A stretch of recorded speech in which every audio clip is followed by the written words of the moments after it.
Shalom teman-teman. Shalom. Selamat pagi. Selamat pagi. Apa kabar? Luar biasa dong pastinya hari ini.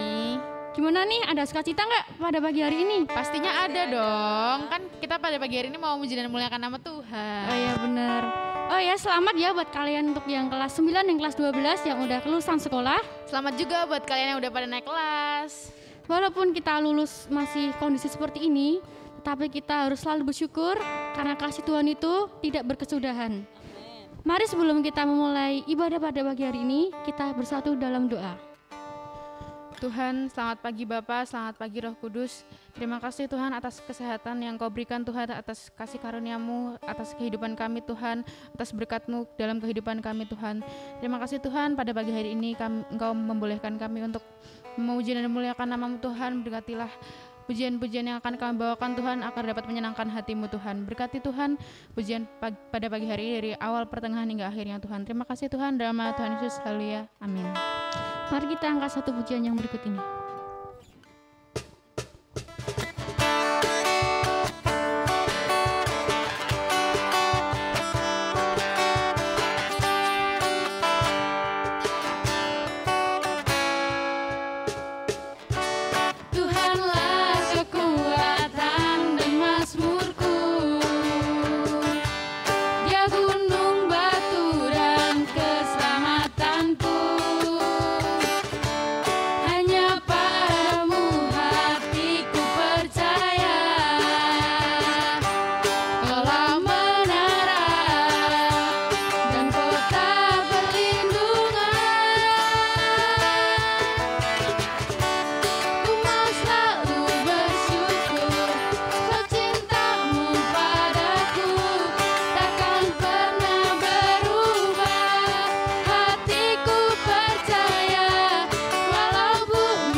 Kasih Tuhan itu baik banget buat kita.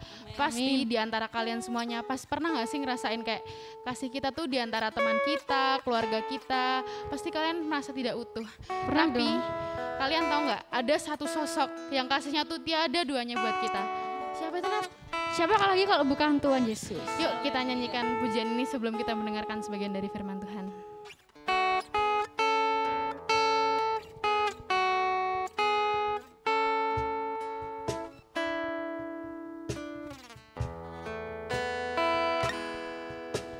Belum pernah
Tiba saatnya Tuhan kami akan mendengarkan firman Tuhan.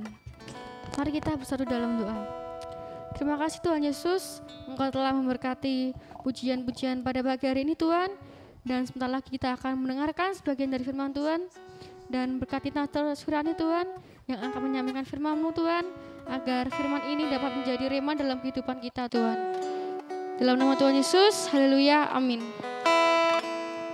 Selamat pagi. Pagi. Teman-teman luar biasa, meskipun kita kembali bertemu secara online, tetapi kita tetap yakin ada kuasa Roh Kudus bersama dengan teman-teman, mungkin ada di kamar masing-masing, di rumah masing-masing. Kuasa Roh Kudus tidak bisa dibatasi. Kuasa Roh Kudus itu maha hadir, kita percaya? Amin. Puji Tuhan, mulai hari ini, memulai minggu pertama di bulan Juli, firman Tuhan akan berbicara tentang buah roh. Nah, buah roh itu apa? Buah roh itu adalah sesuatu yang dihasilkan oleh anak-anak Tuhan, murid-murid sekolah minggu, semua anak-anak teen yang sudah menerima kuasa Roh Kudus. Yang memiliki Roh Kudus pasti akan menghasilkan buah roh, satu karakter yang baik. Kalau bulan lalu kita sudah belajar tentang Roh Kudus, nah mulai minggu ini kita belajar tentang hasil dari anak-anak Tuhan yang dipimpin oleh buah roh.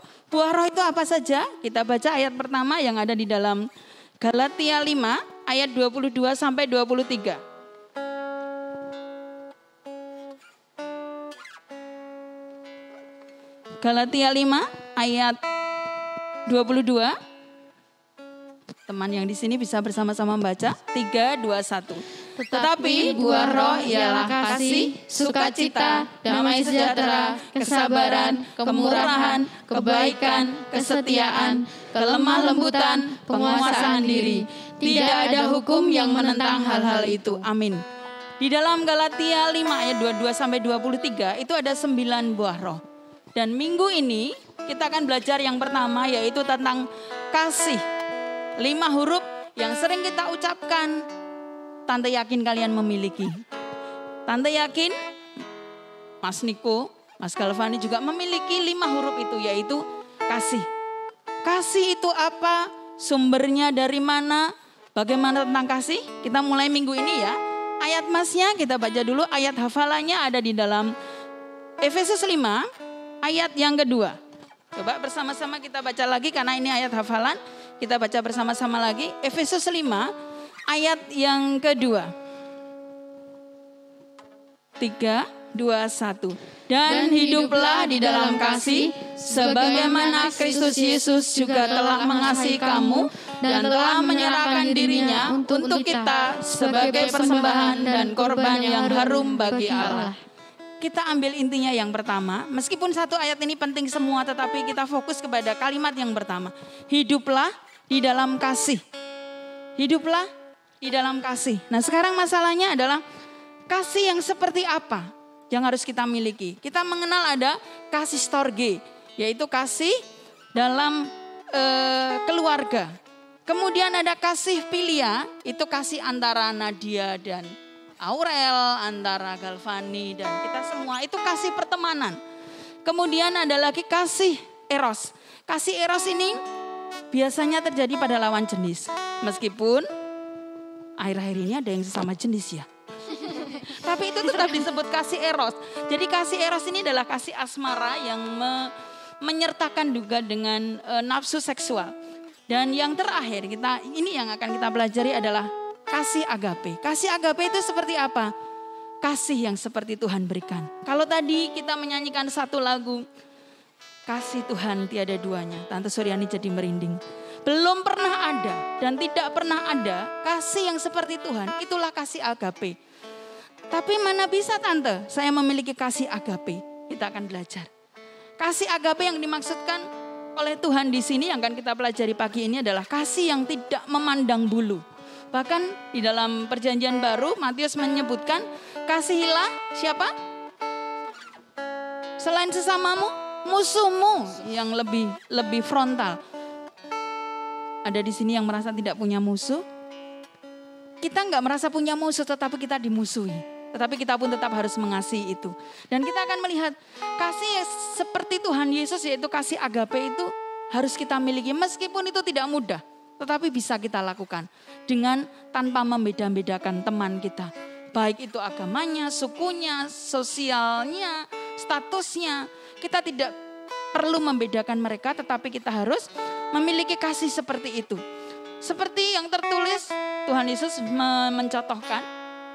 Ketika suatu saat ada seorang ahli Taurat. Ahli Taurat itu orang yang mengerti tentang agama, tidak hanya mengerti tentang agama tetapi dia hafal di luar kepala semua firman di dalam kitab Taurat.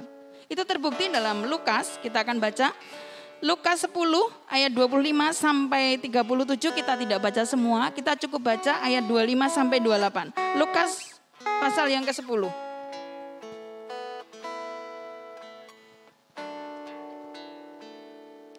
Ya, Lukas pasal yang ke-10. Tante bacakan ayat 25 sampai 28. Judulnya adalah Orang Samaria yang Murah Hati. Teman-teman yang di sini bisa menyimak, teman-teman yang di rumah juga bisa membuka Alkitab. Pada suatu kali, berdirilah seorang ahli Taurat untuk mencobai Yesus, katanya, "Guru, apa yang harus kuperbuat untuk memperoleh hidup yang kekal?" Jawab Yesus kepadanya, "Apa yang tertulis dalam hukum Taurat? Apa yang kau baca di sana?" Jawab orang ini, mantep loh, dia gak bawa Alkitab tetapi bisa jawab. "Kasihilah Tuhan Allahmu dengan segenap hatimu dan dengan segenap jiwamu dan dengan segenap kekuatanmu dan dengan segenap akal budimu. Dan kasihilah sesamamu seperti dirimu sendiri." Kata Yesus kepadanya, "Jawabmu itu benar. Perbuatlah demikian maka engkau akan hidup." mereka hafal di luar kepala. Tetapi Tuhan berkata, seperti perumpamaan di bawah ini. Kalau kita melihat judulnya orang Samaria yang baik hati, di situ kemudian kita akan melihat bagaimana Tuhan mencontohkan ada seorang Yahudi yang turun mau berjalan ke kota. Karena tempatnya waktu itu di Yeriko, Yerusalem itu agak tinggi dan dia harus melewati satu lembah yang sepi. Sehingga di situ sangat banyak kejadian. Kalau sekarang banyak begal motor dan sebagainya. Saat itu ternyata juga ada kejahatan seperti itu. Dan apa yang terjadi? Orang Yahudi itu dirampok, disiksa, hartanya diambil semua. Sampai dia dalam keadaan setengah hidup. Tiba-tiba Tuhan Yesus menyampaikan perumpamaan. Ada seorang imam yang lewat. Imam itu pemimpin agama, kalau sekarang mungkin dikatakan pendeta. Imam itu melihat, wow ada orang yang setengah hidup. Tapi jamnya sudah mepet ya, aku harus melayani. Ya kalau dia masih hidup, kalau mati aku akan najis. Waktu itu hukum Taurat berkata orang yang najis tidak bisa melayani. Dia lebih baik meninggalkan dan dia pergi. Kemudian ada lagi seorang yang kedua yang lewat yaitu orang Lewi. Orang Lewi, kaum Lewi ini adalah satu kaum yang dikhususkan yang tugasnya melayani di rumah ibadah. Sama, hampir sama dengan imam. Kalau imam itu pemimpinnya, kalau orang Lewi itu mungkin bagian tim musiknya atau pemujinya. Ketika dia melihat orang Yahudi yang sedang dying itu, dia juga melihat, wah kalau aku menolong ini aku akan repot. Jam pelayananku sudah mendesak, nggak bisa. Dia lewat. Dan yang ketiga, ada seorang yang lewat yaitu orang dari Samaria. Orang dari Samaria ini sebenarnya orang yang kaum terpinggirkan karena dia bukan dari bangsa Yahudi, mereka adalah lahir dari orang tua campuran. Mereka dianggap bermusuhan. Ketika orang Samaria ini lewat, dia tahu dari cara berpakaiannya, dari orang yang sedang dying itu dia tahu ini orang Yahudi. Tetapi orang Samaria ini bukan berarti dia tidak punya kerjaan. Mungkin dia juga punya tugas lain. Tetapi dia punya belas kasihan. Dia punya kasih. Sehingga dia menolong orang yang sedang dying itu diangkat, dinaikkan ke dalam keledainya dan dibawa ke sebuah penginapan. Dia obati lukanya dan dia titipkan kepada pegawai losmen itu. Hotel itu, tolong rawat ini sampai sembuh. Nanti aku yang membayar. Berarti dia orang yang sibuk. Mungkin dia seorang saudagar, seorang pedagang karena dia punya banyak uang. Dan dia akan sibuk sehingga dia berjanji satu saat dia akan kembali ke situ untuk membayar tagihan semuanya. Yang membedakan dari tiga orang ini adalah kasih.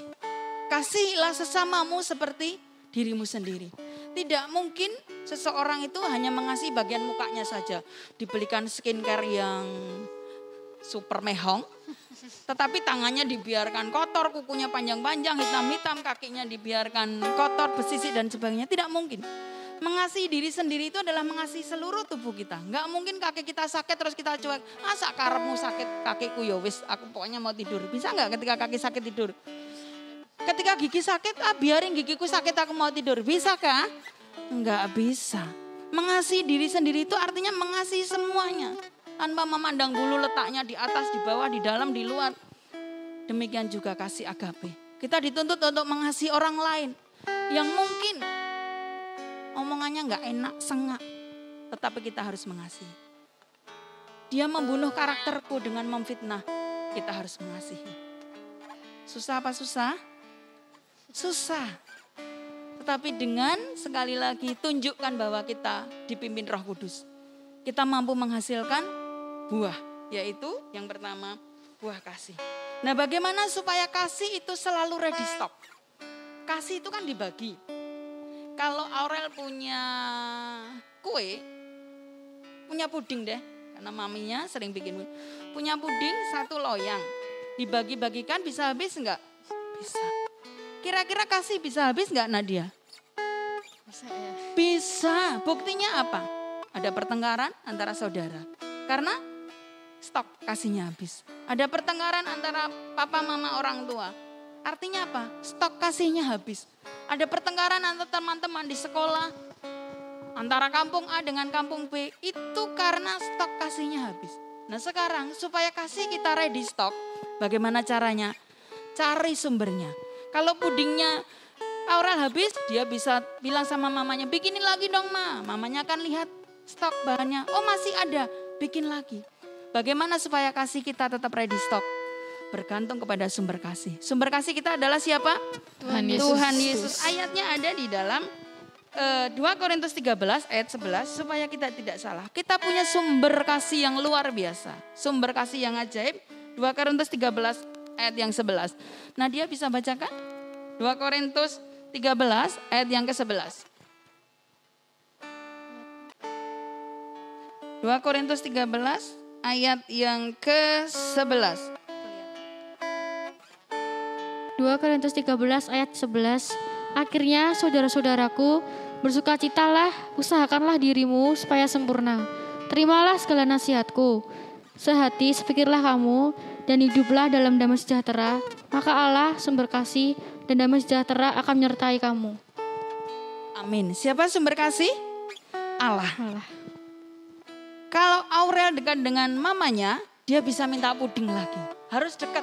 Coba kalau Aurel di Jakarta, mamanya di Jogja, bisa dapat puding? Susah, Tante. Susah, meskipun sekarang bisa dikirim dalam 1 hari, tapi lebih dekat itu lebih cepat. Demikian juga dengan kita. Ketika stok kita sudah mulai habis, ketika mulai diisi dengan sengit, benci, jengkel, mendekatlah kepada Tuhan. Roh Kudus akan menyertai kita untuk memberikan stok kasih lagi, stok kasih lagi. Tidak ada tempat bagi jengkel, mangkal, iri, benci dan sebagainya. Tetap tinggal dalam Tuhan, kasih kita selalu ready stock. Nah sekarang mengapa kasih itu tadi nomor 1? Sebab kasih itu adalah yang terbesar. Seperti ada tertulis di dalam, sebentar, nanti lihat catatannya dulu.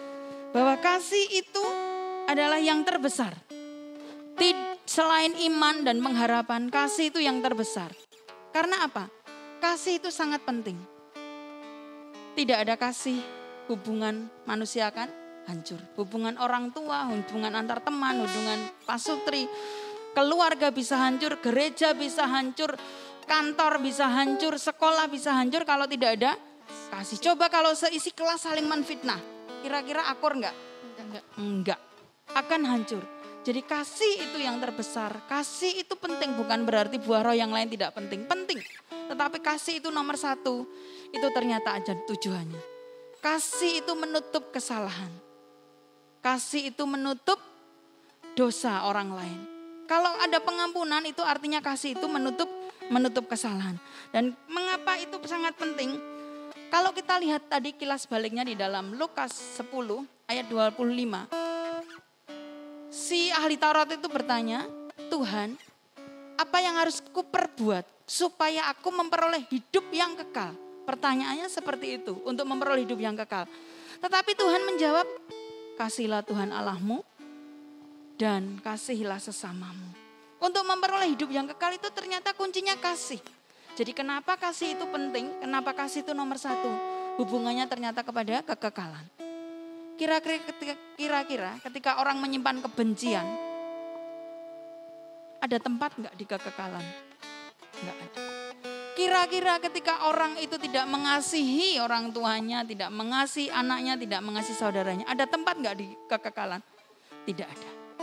Jadi benar sekali. Kalau kita tarik benang merah dari pertanyaannya ahli Taurat dengan jawaban Yesus, kayaknya enggak nyambung. Tetapi ketika kita menyadari, ketika kita merenungkan bahwa kasih itu harus kita miliki. Sebab kasih itu kunci untuk memperoleh hidup yang kekal. Tanpa kasih, hubungan apapun akan hancur. Tanpa kasih, hubungan apapun tidak akan bisa berjalan dengan baik. Penutupnya adalah solusinya setelah kita punya stok kasih. Tidak bisa kasih itu digeletak, tapi harus kita kenakan. Seperti kita mengenakan pakaian kita. Ayat penutup ada di dalam Kolose 3 ayat yang ke-14. Kolose 3 ayat yang ke-14. Saya bacakan. Dan di atas semuanya itu, kenakanlah kasih sebagai pengikat yang mempersatukan dan menyempurnakan. Kenakanlah kasih. Satu terjemahan dari Lembaga Alkitab yang menurut saya sangat pas. Kenakan itu mengenakan seperti berpakaian. Artinya kalau orang tidak punya kasih itu seperti orang telanjang. Gak pakai baju, memalukan.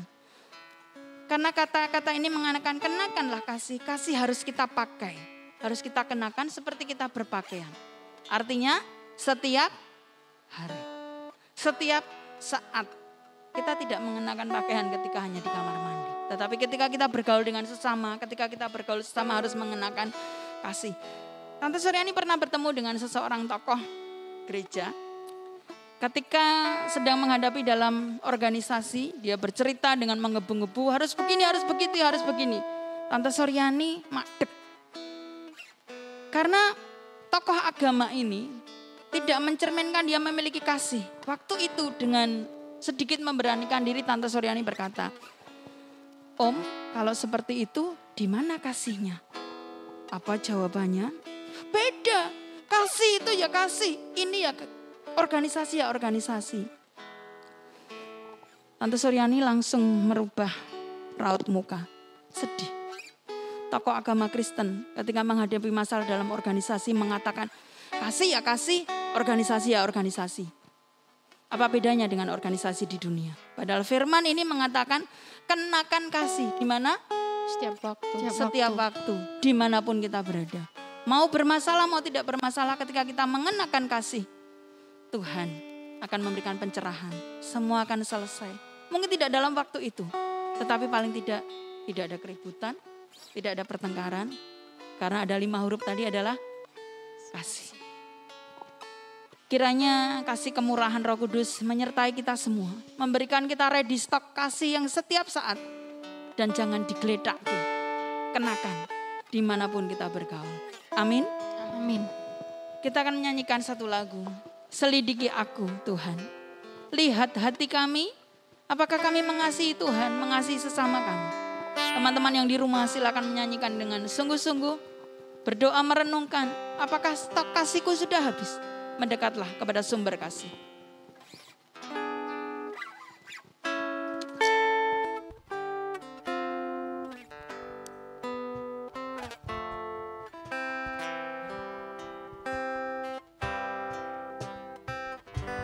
Selidiki aku, lihat hatiku, apakah ku sungguh mengasihimu, Yesus, Kau yang Maha Tahu dan menilai hidupku, tak ada yang tersembunyi bagimu. Telah kulihat kebaikanmu yang tak pernah habis di hidupku. Ku berjuang sampai akhirnya Kau dapati aku tetap setia. Biarlah lagu ini menjadi perenungan kita. Tuhan yang menyelidiki hati kita. Apakah saat ini masih ada dendam, masih ada benci, bahkan dengan orang tua. Papa mama sering menyakiti hatiku, adikku, kakakku. Kiranya Tuhan memberikan kasih karunia yang tercurah kepada teman-teman yang ada di rumah, yang ada di kamar masing-masing. Beri pengampunan kepada papa mama, beri pengampunan kepada kakak adik, beri pengampunan kepada siapapun yang menimbulkan satu kebencian. Roh Allah bekerja, perlu diperjuangkan. Kalau akhir lagu ini mengatakan, ku berjuang, perjuangkan kasih itu selalu menjadi milik kita. Meskipun itu tidak mudah. Bersama-sama kita menyanyikan lagu ini kembali lagi. Dari awal, selidiki aku Tuhan, lihat hati kami. Terima kasih untuk kasih-Mu Tuhan. Bersama-sama. Selidiki aku, lihat hatiku, apakah ku sungguh mengasihimu, Yesus, Kau yang Maha Tahu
Roh Kudus memampukan kami untuk kami terus berjuang.